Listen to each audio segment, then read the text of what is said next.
Bienvenidos a una nueva edición de podcast acá en GTV. Seguimos ahí en este programa analizando un poco, revisando un poco también la historia de Graneros. Estamos nuevamente junto a Daniel Stuart, historiador, que nos va a comentar, digamos, varias cosas hoy día, varias novedades también. Él ha seguido investigando, yo también, también hemos seguido investigando durante los siguientes años. Damos entonces la bienvenida nuevamente a estos podcasts Pueblo, Identidad y Raíces. Vamos en esta edición a analizar lo que son los primeros asentamientos, podríamos decir también los primeros habitantes no indígenas que estuvieron presentes acá en el valle de Codegua, que también involucra, digamos, lo que es las tres comunas del cono norte de nuestra región, que es Mostazal, Codegua y Graneros. ¿Qué tal, Daniel? Gracias, Rodrigo, por esta introducción. Sí, hoy día vamos a hablar de lo que es la parte colonial, la parte histórica de esta región. Vamos a empezar con el siglo XVI, vamos a llegar hasta el siglo XVIII, a lo mejor más adelante, dependiendo del tiempo, pero vamos a profundizar en diferentes temas que tienen que ver con la ocupación territorial de esta zona.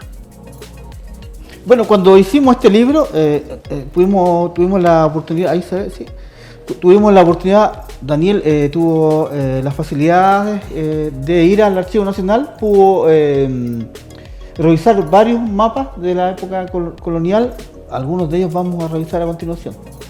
Ya, entonces yo recuerdo hace ya 25 años atrás, cuando yo era mucho más joven, yo era uno de esos misioneros gringos que se ven caminando por la calle. Los famosos elders. Sí, y cuando yo estaba aquí en el año 2002, me dijeron, hay que subir al Cerro de la Compañía porque hay ruinas incaicas allá arriba. Hay que ir a ver estas ruinas. Entonces yo, como un buen joven, subí al cerro.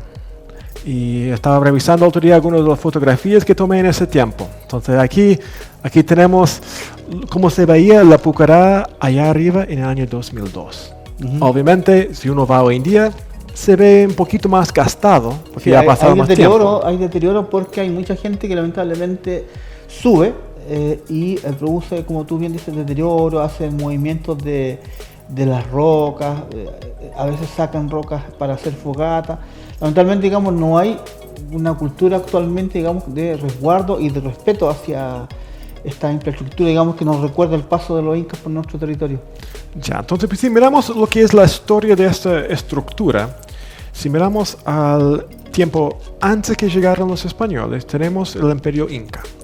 Y ellos tenían un sistema de carreteras. Y esas carreteras empezaban en Cusco y venía al sur y llegaba a Santiago. Desde Santiago salía por lo que es la Ruta H, llegando hasta el río Maule. Y cada sección en este camino tenía que tener lugares de fortificaciones tanto por las comunidades indígenas locales como por los viajeros.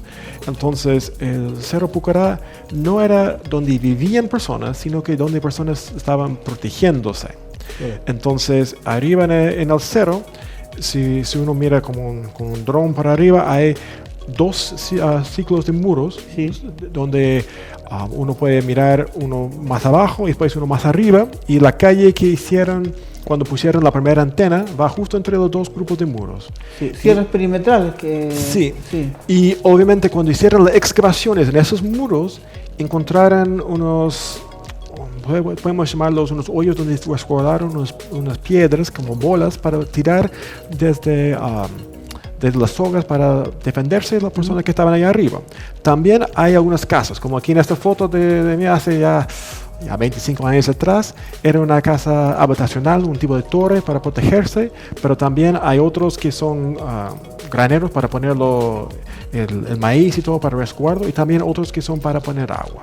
Bueno, en términos inca, las casas eran denominadas huasi y las bodegas que tú mencionas eran conocidas, digamos, en el habla de ellos como colcas, que significa eso, precisamente una bodega.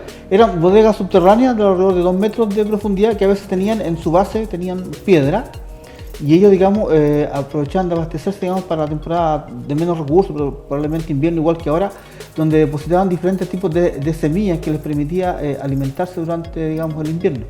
Ya, y una cosa interesante de ese sitio es que fue excavada por arqueólogos en los años 90 y obviamente cuando uno lee los informes que ellos publicaron, no encontraron muchos artefactos, en el sentido muy poco cerámica, muy poco lo que son huesos o cosas de comida, cuerpos no había, porque este lugar era un lugar de defensa y no un lugar donde vivían.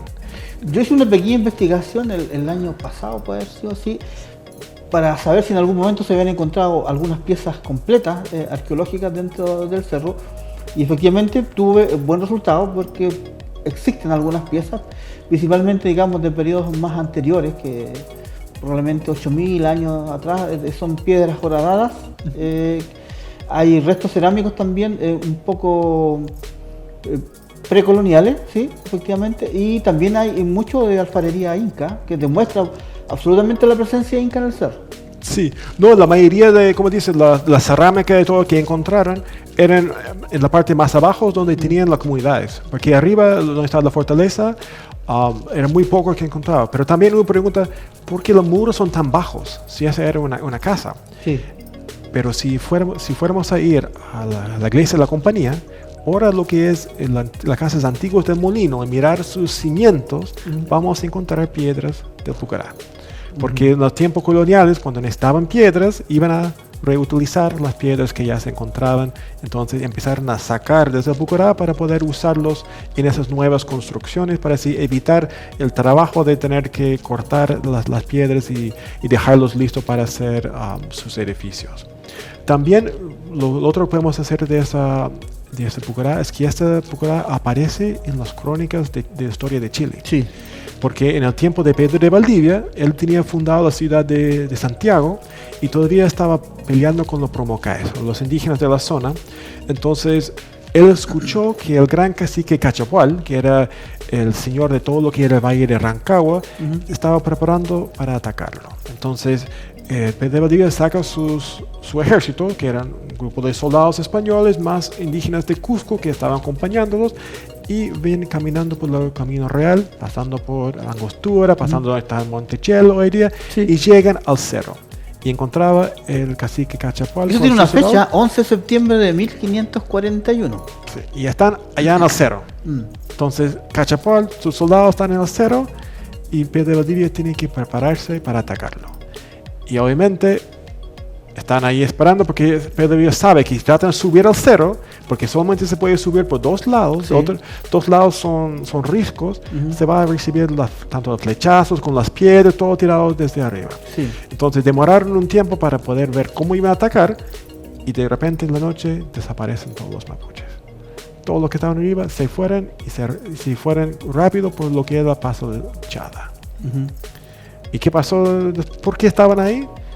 Era para traer Pedro de Valdivia fuera de Santiago, para que los caciques de la Aconcagua podían bajar y quemar Santiago. Liderados por Michi Balongo. Sí. Entonces ahí el cacique Cachapual lo utilizó para engañar a Pedro de Valdivia y así destruir Santiago. Y si no es por Inés de Suárez, desaparece Santiago. Sí. Entonces esa fue la última vez en lo que es el registro histórico que menciona este Pucará. El cerro sí aparece muchas veces más como Cerro Grande de la compañía, Cerro Grande de Codegua, y también tenía un nombre indígena, pero en las crónicas eso es lo que estaba. Y obviamente cuando Pedro de Valdivia logra, podemos decir, conquistar el Valle de Rancagua, pacificar el Valle de Rancagua, él empieza a meter lo que son los encomenderos, que son unos españoles que reciben permiso para poder controlar a la comunidad indígena, obligados a trabajar por ellos. Junto a los encomenderos siempre también llegaba un sacerdote, un cura, que ellos llamaban doctrinario, que venía a cumplir la función, digamos, precisamente de adoctrinar a los indígenas para enseñarles, digamos, el catolicismo. Sí, porque cuando el encomendero, su rol era obligados a trabajar, a juntarlos en un solo grupo y también enseñarlos fe católica. Entonces, por eso tiene que tener un sacerdote. Entonces, en ese tiempo formaron 3 pueblos. Era Aculeo, Codegua y Rancagua.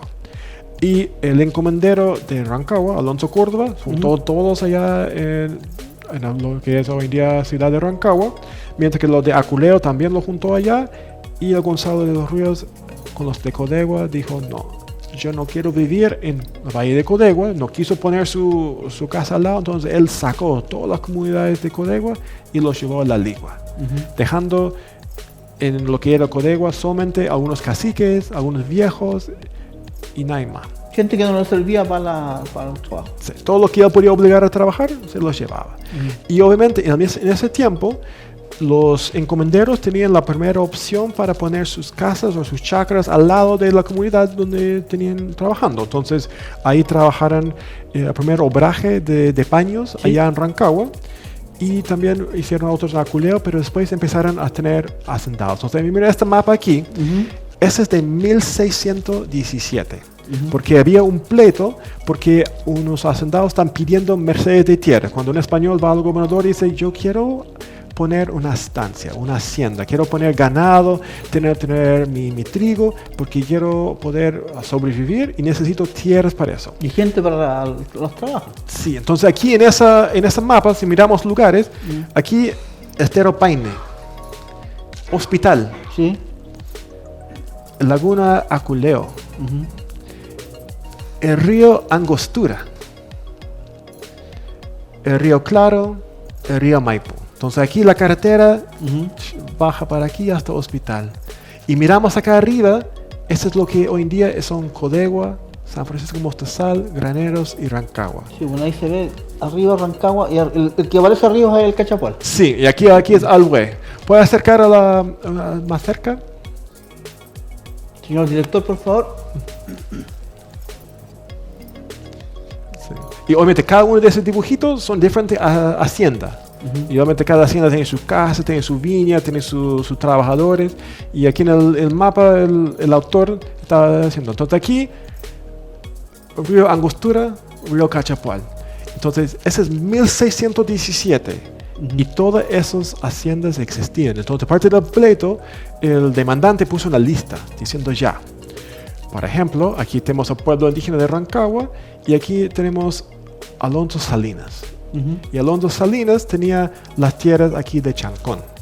Y tenemos también el Luis de Toledo y los de Santo Domingo. El Luis de Toledo, él tenía tierras tanto en Machalí como en el sector de Chancón, pero también tenemos algunos más famosos para graneros, como la Gatica, Manuel Carvajal, y aquí de Alonso de Toledo, el Guajardo, Lazo Aranguis, Inés de Barahona, Gonzalo Salinas, Mayor Hurtado de Mendoza, y lo más antiguo que hemos encontrado es un señor que era Francisco Gómez de las Montañas, que era una de las personas que vino con Pedro de Valdivia, y él pidió tierras y formó una estancia, una hacienda que llamaba Cerro Pan de Azúcar de Codegua. Y es exactamente el Cerro Pan de Azúcar que hoy día conocemos en Granero y que es parte, digamos, de nuestro paisaje diario. Sí, y él puso su casa principal donde hoy en día está Callejones. Sí.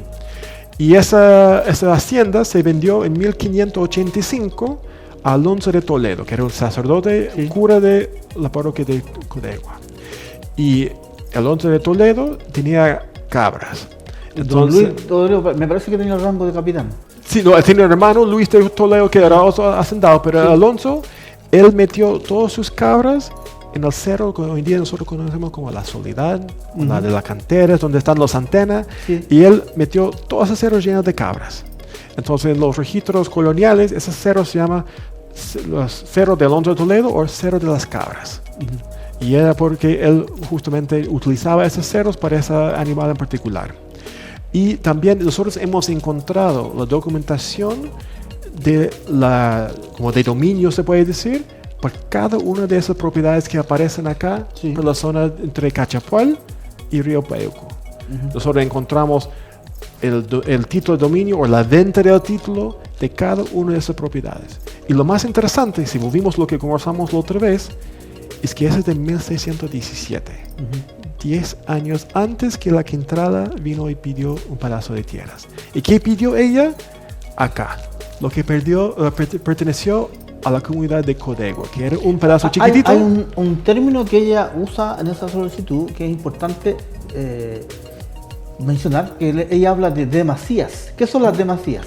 Ya, entonces, por ejemplo, el señor familia Hurtado de Mendoza aquí, él pidió un título de tierras que él decía, yo quiero las tierras que van entre el estero o el río Codegua y el estero Machalí, y la cordillera y el Cerro Grande de la Compañía. Entonces pidió ese gran paño de tierras, pero el gobernador dijo, bueno, no te voy a dar tanto, te doy 600 cuadras. Pero los deslindes de su título eran esos 4 puntos. Entonces la siguiente persona que pidió tierras en el mismo sector dijo, quiero una tierra de masías adentro de los deslindes que tiene el Hurtado de Mendoza. ¿Las masías eran tierras sobrantes o sin dueño? Sí, adentro de unos deslindes de otra propiedad, porque los hacendados originales lo que hicieron era pedir un monto X de tierras, un monto menor, pero pusieron deslindes mucho mayor. Y si nadie quejaba, podían utilizar mucho más tierras que lo que tenían en su título. Y ese era el juego que hicieron. Lo mismo hicieron los dueños posteriores, porque pidieron tierras que eran solamente del valle. En el sentido que si uno va hoy en día a las Higueras o a Santa Julia, llegando a la cordillera hay unos pircas.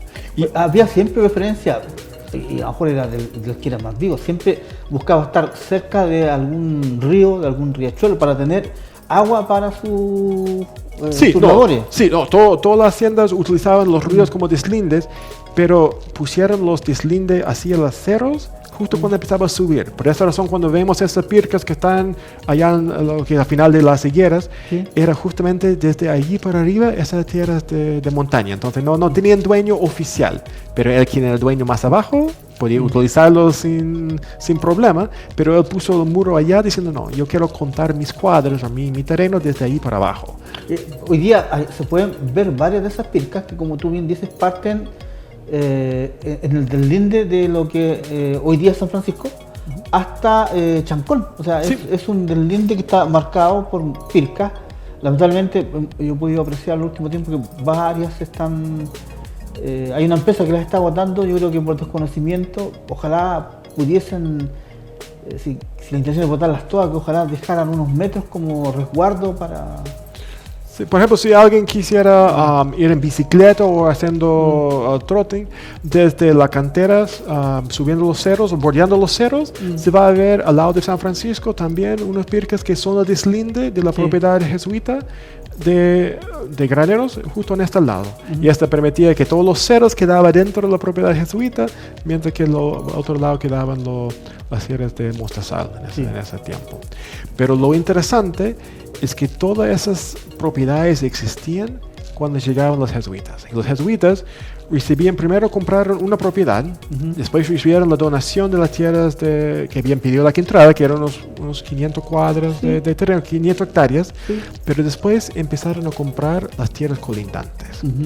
Y algunas de las tierras que compraban eran bien interesantes, por ejemplo las tierras de Barahona. Escuchaban Barahona hoy en día y podemos decir, es arriba en la cordillera, porque justamente era todas las tierras entre el río Coya y el río Codegua. Porque él, a diferencia de otros, quiso tener un potrero para tener todo su ganado allá arriba, y pues los jesuitas lo compran. Y ahí es donde llegaron los famosos deslindes de los jesuitas, que eran los baños de Cauquenes, que era parte de la propiedad de ellos. Entonces, durante el periodo del siglo XVII, los jesuitas, de alguna manera, eran dueños de todas las tierras desde el estero Machalí, que es el estero La Cadena, hasta pasaba Mostazal. Y después, cuando no los necesitaban, los vendían. Por ejemplo, Mostazal vendían. Uno de los grandes terrenos que compraron, lo conversamos la semana pasada, fueron los dominicos. Eso fue uno de los de... Bueno, y después empezaron, digamos, a comprar más terrenos alrededor, lo que significó expandir la hacienda. Sí, y también había varios pleitos que tenían sobre justo el deslinde. Por ejemplo, si uno va a Chancón y empieza a subir los cerros, que ese cerro que va bordeando, que uno mira abajo y se ve el cerro La Cadena, ahí arriba hay un muro de piedra, una pirca. Y había justo esos cerros que están para acá. Y justo estaban peleando sobre dónde poner ese muro para hacer una línea recta para llegar al estero La Cadena y después al salir por el otro lado en Machalí. Y pelearon por varios años sobre dónde poner el muro. Y esa era unas peleas más largas, porque obviamente los dueños de la estancia de Rancagua tenían títulos que aparentemente estaban a otro lado, al lado norte, se puede decir, del Estero La Cadena. Y los jesuitas tenían otros títulos que aparentemente estaban al lado sur del Estero La Cadena. Entonces tuvieron que negociar para saber dónde terminaba una estancia y dónde empezaba el otro. Y esa negociación duró todo el siglo XVII, la primera mitad del siglo XVIII. Y recién ahí cuando expulsaron los jesuitas ya no tenían que seguir peleándolo porque ya estaba... Sí, ya no estaban presentes acá en el territorio.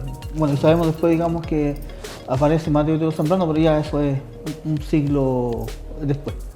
Sí, no, entonces si miramos a lo más antiguo, la sección siglo XVI, XVII de lo que es la Valle de Rancagua, Graneros, Codegua, lo que tenemos que tener claro es que Pedro de Valdivia pelea para expulsar a las comunidades indígenas de la zona en el sentido de pacificarlos. Sí. Obviamente los sobrevivientes fueron divididos en lo que son encomiendas, quedando en 3, Rancagua, Aculeo y Codegua. Obviamente al sur de Cachapala hay otros, Copiquén. O sea, hay que dejar claro que digamos, los diferentes, digamos, hacendados, los primeros territorios los entrega Pérez Valdivia, y los siguientes los fueron entregando los próximos gobernadores de Chile. Sí.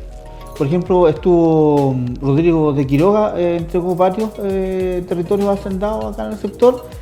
El mismo que tú mencionaste acá también fue gobernador, Hurtado Mendoza también iba a ser gobernador. Probablemente a él se lo entregaron antes que fuera gobernador. Sí, no, aquí son sus descendientes que están ahí. Sí. Pero también lo que tenemos claro aquí, obviamente, la mayoría de esas haciendas eran básicamente unas casas con un corral, un lugar para hacer rodeo y animales. Exacto. No tenían muchos trabajadores. Si tenían, serían indígenas libres. Sí. O algunos que eran indígenas esclavos cuando lo capturan en la guerra en la Araucanía, lo vendían como esclavos, o eran españoles o mestizos pobres que trabajaban como mayordomo, capatazes, pero no tenían gran cantidad de trabajadores. Por esa razón no tenían grandes viñas, no tenían mucho trigo, porque básicamente era, tengo mis animales, los dejo libres y una vez al año tengo que ir a buscarlos. Además no había conocimiento tecnológico, había escasez de agua, había varias razones, ¿no? Sí, aunque lo que tenemos... Escasez de mano de obra principalmente. Sí, mano de obra sí, no, hay súper poco mano de obra, pero todos los ríos de la zona ya estaban canalizados desde antes que llegaban los españoles. Sí. Los ríos chicos como el Estero Serpa, unos que estaban por aquí, Humancahue, que es la que baja de Carmen Alto, el Estero de Codegua con los diferentes brazos que tenía, Estero Peuco, los diferentes esteros que van por Mostazal, todos esos estaban bien canalizados porque ya tenían que utilizar esta agua durante todo el año las comunidades indígenas que ya estaban existentes cuando llegaron los españoles. Bueno, sabemos que en el siglo XIX hubieron varios, existió la construcción de varios ríos artificiales que buscaban bocatoma en el Cachapoal y que hacían ingreso de aguas al valle del Cono Norte. Bueno, está el canal Lucano, sabemos, digamos, que hay un litigio del 1835 que duró hasta 1870, que pasó, digamos, de don Rafael Correa hacia su hijo, quien siguió con los pleitos, porque habían problemas, digamos, con las entregas de agua, con deslinde, un montón de cosas que ese pleito incluso es parte de la enseñanza de escuelas de derecho, porque es uno de los pleitos más largos que ha existido en nuestro país. 35 años, digamos, luchando por los derechos de agua de un afluente artificial. Ya, mira, aquí, miren esa cuadra aquí. Esa aquí es de 1850. Es una pelea sobre el canal o el estero Don Benito. Sí. Los de Graneros conocemos el estero Don Benito. Sí. Es la que pasa por la entrada de Graneros. Pero aquí, en ese tiempo, estaban peleando sobre el hecho de que en el invierno las aguas estaban saliendo del límite de los canales y estaban formando un pantano en la ruta H entre lo que es el estero La Cadena y donde cruzaba Don Benito, que en ese tiempo era unos 100 metros antes de donde cruza el estero La Cadena hoy en día. Entonces, en el invierno, las carretas y las personas viajeros no podían pasar desde Graneros hasta Rancagua porque el terreno era impasable. No podían pasar, estaba lleno de agua, estaba puro barro y nadie quiso arreglarlo. Entonces, el Estado le dijo, no, el responsable para arreglar esa calle y es el dueño de la hacienda de la compañía, la familia Correa. Y la familia Correa diciendo, no, son canales. Y ahí demostraron en este pleito que la familia Correa había modificado los canales existentes del río Codegua para poder utilizar más sus molinos. Exactamente, lo que comentábamos recién. Y bueno, si se ve acá la línea del ferrocarril, eso quiere decir, digamos, que este plano es aproximadamente de 1859. También podemos ver aquí el camino carretero del sur, que nosotros conocemos como camino real o camino antiguo. Otro interesante que tenemos aquí tenemos lo que es la compañía. Y tenemos la calle que va desde la compañía. Camino viejo a la compañía. Y ahí también había una línea de tren en su momento. Pero si ve, mira, se cruza la línea del tren y se dobla dirección a donde está el teatro hoy en día. Sí. Y después se dobla de nuevo a la carretera. Sí. Entonces no era línea recta. La calle de la compañía no llegaba hasta la ruta H. Y obviamente también se nota aquí que el autor no estaba muy seguro dónde poner la calle. Esta es la H10 de hoy día. Sí. H10, esta es la línea férrea y este es el camino que llega al molino de la compañía. Este es el cruce de Granero, ¿cierto? Sí. Esto podríamos decir que es como la entrada... No, aquí estaría Nestlé. Sí. Aquí estaría el teatro. Sí. Y aquí sería la explanada. Entonces esa a lo mejor está bajando por la calle Santa Julia. Exactamente. Y ahí ese era Graneros en ese tiempo, y obviamente ya se llamaba Graneros, aunque no existía el pueblo, pero estaban donde estaban las bodegas para poder traer los granos que venían desde el molino de la compañía a la estación de tren. Y entonces obviamente la existencia del pueblo era únicamente para traer los pues ya tenemos, los digamos, ahí están esas bodegas grandes que son dos edificios que están ahí, grandotes, que están al lado, digamos, del lado sur del auditorio municipal, que son dos bodegas gigantes de 2 pisos, que son las que menciona Daniel, que estaban acá. Y lo interesante de ese pleito es que describen cada uno de esos canales. Por ejemplo, el estero Serpa, que está aquí arriba en Tunca, el estero La Cadena, que antes era estero Machalí, sí. Y el estero Don Benito, pero también, como vamos a ver más adelante en otro de los planos que tenemos durante este show, es que antes había otros canales, otros ríos, pero en ese tiempo había Don Benito, pero lo habían secado, porque habían sacado aquí otro toma de agua para su nuevo canal allá arriba en El Carmen. Y esta agua que sacaron al Carmen, después estaba corriendo por el campo, inundando los lugares, y ahí donde salió todo lo que es famoso pleito de esa parte. Y también aquí arriba ya se nota el otro canal que hicieron, que todavía existe. Uno puede ver este canal que está allá arriba, que hicieron desde Cachapual hacia el Maipo. Y ese canal uno puede pasar allá en bicicleta o caminando allá arriba, en caminos que están al lado. Y aquí obviamente es parte aquí de la historia de Graneros del siglo XIX. Mediados del siglo XIX, más o menos. Bueno, probablemente en esta época todavía no estaba la estación de Graneros, porque se construyó 1 o 2 años después, probablemente en 1860, porque si no está demarcada todavía la estación. Sí, no pusieron ningún dibujito, nada así para guiarnos en esa parte, pero se supone que debería estar, o debería por lo menos ser una manera que pueden tomar el tren o subir los granos al tren, aun si no hay razón para tener una estación de pasajeros, porque no hay muchos pasajeros viviendo en Graneros en ese había tiempo. Solamente, digamos, los inquilinos y algunos hacendados, algunos fundos en esa época. Sí, aunque sí, la principal están viviendo allá en la compañía, a diferencia hoy día donde hay menos en la compañía, hay mucho más aquí abajo en el pueblo. Los primeros censos del siglo XIX demuestran efectivamente que había más gente en Villa La Compañía que en Granero. Sí.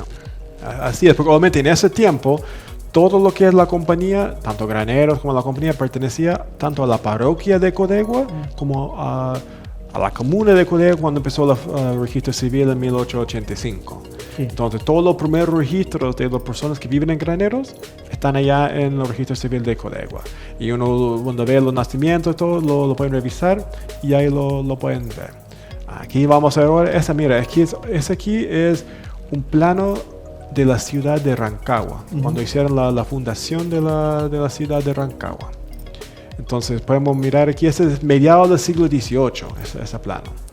Entonces lo interesante aquí es la plaza de Rancagua como está hoy día. Con el damero, tipo damero que usaban los españoles. Sí, y armaron un plano y obviamente las secciones que están aquí afuera, esas son las chacras que recibieron los vecinos. Entonces, antes que funden la ciudad de Rancagua, la mayoría de la gente vivía en la estancia. Entonces, tenían una hacienda donde el dueño tenía, no sé, 30, 40 familias y ahí esas familias todos vivían en la hacienda y no en la ciudad. Entonces, cuando funden la ciudad, tiene que dar a cada una de esas familias un chacra para poder vivir solo y un sitio aquí en la ciudad para poner su casa. Y ahí los obligan a vivir en la ciudad. Y obviamente la razón porque las quieren en la ciudad, porque pueden obligarlos a ir a la iglesia, pueden obligar a portarse bien, pagar los impuestos y todo, mientras si viven en el campo no funciona.